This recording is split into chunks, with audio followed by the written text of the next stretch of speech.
Hello, fellow Monster Girl hunters.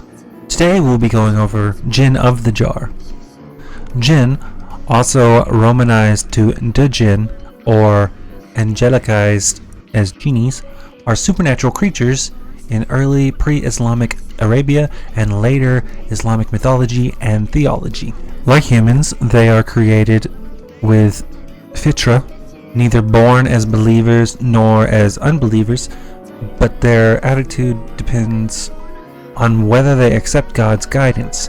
Since jinn are neither innately evil nor innately good, Islam acknowledged spirits from other religions. It's not a strictly Islamic concept. Many cultures around the world have a sense of supernatural creatures that falls within the description of the jinn.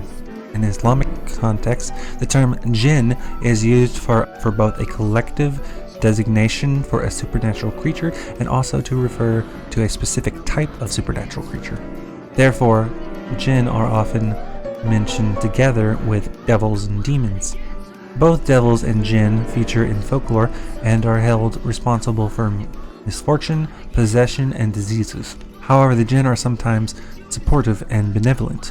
They are mentioned frequently in magical works throughout the Islamic world to be summoned and bound to a sorcerer, but also in zoological treatises as animals with subtle bodies.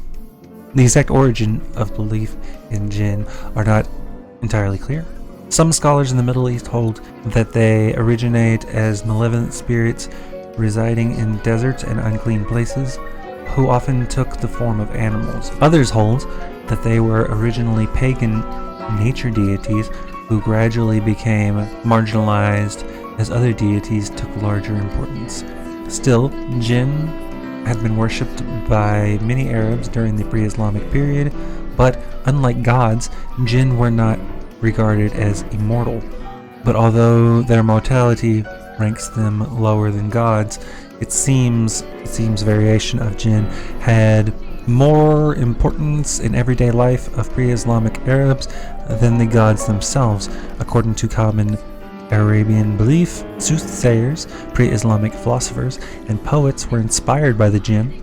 Their culture and society were analogous to the pre-Islamic Arabian culture, with tribal leaders protected their allies and avenged murders for any of the members of their tribe or allies. Although the power of the jinn exceed those of humans, it is conceivable a human could kill a jinn in single combat. Jinn were thought to shift in different shapes, but were feared especially in their invisible form, since when they could attack without being seen. Jinn were also feared because they had been thought to be responsible for various diseases and mental illness. Julius Wellhausen observed that such spirits were thought to inhabit desolate, dingy, and dark places, and that they were feared. One had to protect oneself from them, but they were not the objects of a true cult. Some scholars argue that angels and demons were introduced by Muhammad to Arabia and did not exist among the jinn. On the other hand, Amira Azin argues that angels were known to the pagan Arabs, but the term jinn was used for all kinds of supernatural entities among the various religions and cults. Thus, Zoroastrian, Christian, and Jewish angels and demons were conflated with jinn. Al-Jahaz credits the pre-Islamic Arabs with believing that the society of the jinn constitutes several tribes and groups, and some natural events were attributed to them, such as storms. They also thought jinn could protect, marry, kidnap, possess, and kill people. In less religious senses, the jinn were used in some stories as wish granters. The genie in the lamp being an example, 3 wishes.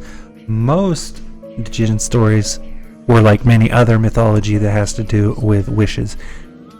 Wishes are bad. You make a wish and you get your wish granted, but the story is a didactic tale about how you shouldn't have wished for that because you didn't really want it. something bad happens to give you stuff, such as like the traditional monkey's paw. Make a wish to have $1,000, and then your kid dies. The company responsible for his death gives you $1,000. In the Monster Girl Encyclopedia, Jinn of the Jar are a type of mimic. They live in places such as towers and caves and disguise themselves as a jar. Much like the mimic proper, a Jinn in the jar tends to circulate among receptacles found in a variety of locations, waiting for a human man to happen by. Taken as they do the form of a jar, Jinns of the jar are often found in homes, making them especially dangerous. Like the mimic, the Jinn of the jar will not attack a man unless he looks into her vessel. However, while the mimic leaps out for treasure chests, the Jinn of the jar sucks her prey into her abode. There is no way to defend oneself after looking into a jar, making the Jinn of the jar more dangerous than the mimic. Once trapped, the man finds himself in a peculiar plane in which he cannot escape without the help of the Jinn. Curiously though, the man is now within her grasp. The Jinn does not attack, as Jinns of the jar tend to be shy and fear the very men they capture. Unbeknownst to her, however, her magic casts a seductive spell upon her prisoner, so he comes to her without her asking, to fornicate and fill her with essence. Convenient. Though Jinns of the jar are extraordinarily dangerous, they are actually quite simple to defeat. Their magic, such as suction and seduction, depends on the large jar about their hips, which is a concentration of mana. Without the jar, she loses her magical abilities and becomes helpless. Two general strategies are effective to deprive her of her jar. One is to toss an object into the receptacle where she hides. This is likely to startle her into leaping out of it without the jar on her hips. The other is to throw the jar and shatter it. The jar in which she hides and the jar about her hips are linked, meaning that when the former shatters, the latter does as well.